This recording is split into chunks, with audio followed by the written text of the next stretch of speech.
In this section of my website on the growth and transformation of educational knowledge, I want to focus on my understandings of educational knowledge, and in particular the contributions that the educational theories of individuals make to that knowledge. I'm thinking of what I call the living educational theories of individuals,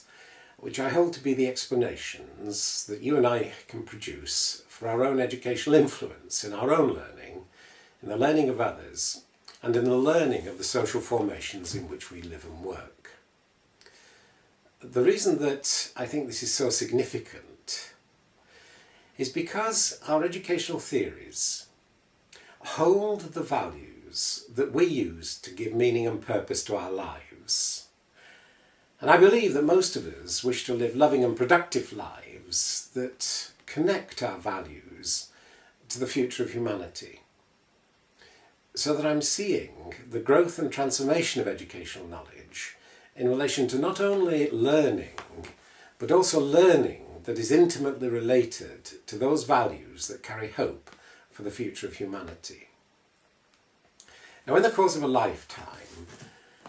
your educational knowledge and the educational theories you use to explain your learning can grow, and they can also transform. And when I'm talking about the growth of educational knowledge, I wrote a book in 1993 just called The Growth of Educational Knowledge. It was very much concerned with generating living educational theories, and it was focused on a growth in the sense of a deepening and an extension of understandings, as well as attempts to improve practice. And this sense of growth has continued, certainly throughout my own over 40 years engagement with my research programme into educational theory and educational knowledge. When I say the growth continues, I'm meaning that I read, I think very carefully about the ideas of others, and with certain insights from the ideas of others, I integrate these within my own understandings. Historically, I would say that the work of Michael Polanyi was very significant for me in 1971, when I was very much involved in what I would say is positivist scientific research, connected to a psychology dissertation for my master's degree. And I was using a controlled experimental design with a statistical analysis of covariance to detect the influences that I was having in terms of the teaching of inquiry learning and guided instruction. I would say that the transformation in my educational knowledge came with the perception that the kind of methodology I was using, grounded in my own scientific understandings from my degree in physical sciences, was no longer appropriate for understanding educational practice. And the transformation occurred largely through understanding Michael Polanyi's work on personal knowledge, when he talked about the importance of making a decision to understand the world from one's own point of view, as an individual claiming originality and exercising judgment responsibly with universal intent. Now, that idea of placing my own eye within my knowledge was quite different to my training as a physical scientist, where I had been taught to take the eye out of my research and to see narratives and stories as little better than anecdotal pieces of work that would be replaced with evidence-based accounts to explain whatever it is that I was interested in. So this idea of transformation, which actually has taken place certainly at least 3 times in my research programme, is one where there's a fundamental shift in what I would understand by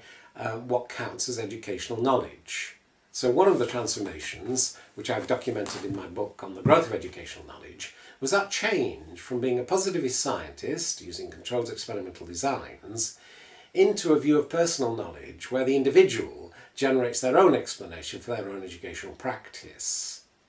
And in the 1970s, I was really interested in dialectic and this came about because I could see myself using videotapes of my classroom practice as a living contradiction, in the sense that I could see that certain values that I held, the videotapes helped me to see that I was violating those values in practice. It wasn't that I was a hypocrite, it was simply that I was not aware that some of the things I was doing were actually violating the values that I held. And this idea of the I in a question of the kind, how do I improve my practice, could exist as a living contradiction, moved me to the study of dialectics. Because the idea of a contradiction is at the heart of dialectics. And there's a 2,500 year history of conflict between dialectical logicians and formal or propositional logicians, and the latter try to eliminate contradictions from correct thought, as Aristotle did with his law of contradiction, whilst the dialecticians claim that contradiction is at the nucleus of correct thought. Now, my understanding of dialectics through the 1970s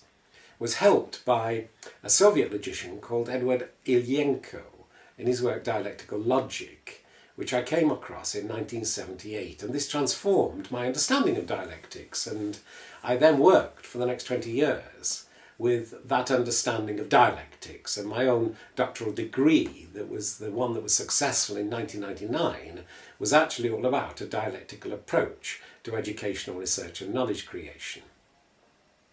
Now, in about 2002, I began to extend my understandings of educational knowledge in, again, a way I would describe as transformatory. And it came about with a colleague of mine called Margarita Dolan introduced me to the idea of proprioception, the idea of the movement of the body in space. And this was further developed, in my understandings, by Alan Rayner's understanding of inclusionality.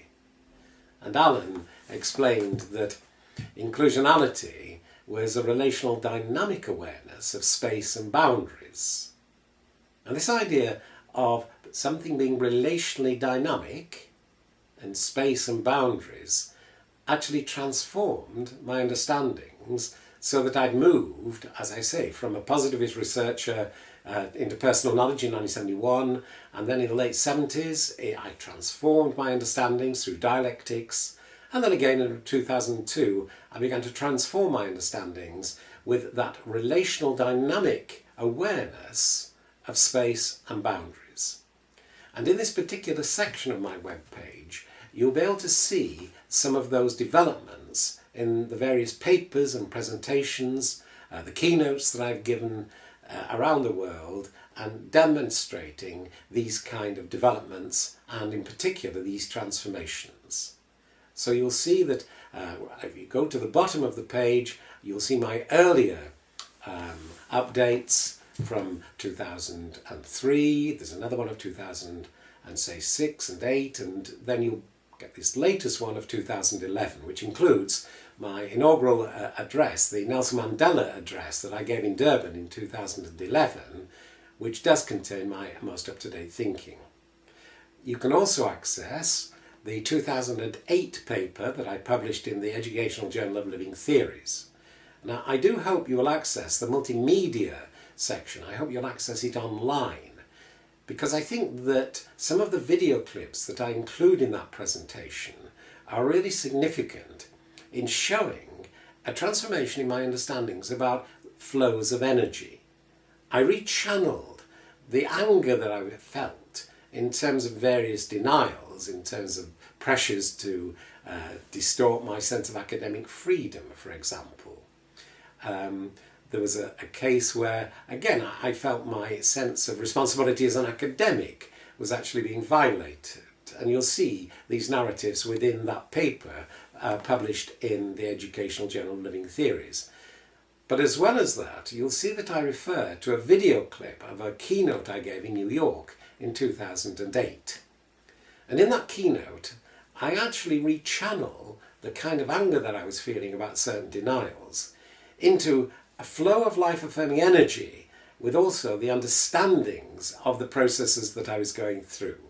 And I think for anybody that's interested in the growth and transformation of educational knowledge, these kinds of transformations in terms of these energy flowing values that we use as explanatory principles to explain why we do what we do and to explain the educational influences we're having in learning, I think you will find these kinds of multimedia accounts invaluable in terms of your own representations of your educational knowledge and theory. Now, in many universities, it's quite a recent change of regulation to enable these multimedia accounts to be presented. When I was working in the University of Bath between 1973 and 2009, and I'm still a visiting fellow there, but it was only in 2004 that the university changed its regulations to enable multimedia accounts to be presented. So in this 2011 update of the section dealing with the growth and transformation of educational knowledge, I do hope that you'll find something of use for your own inquiry and also for your own generation of your own living educational theory.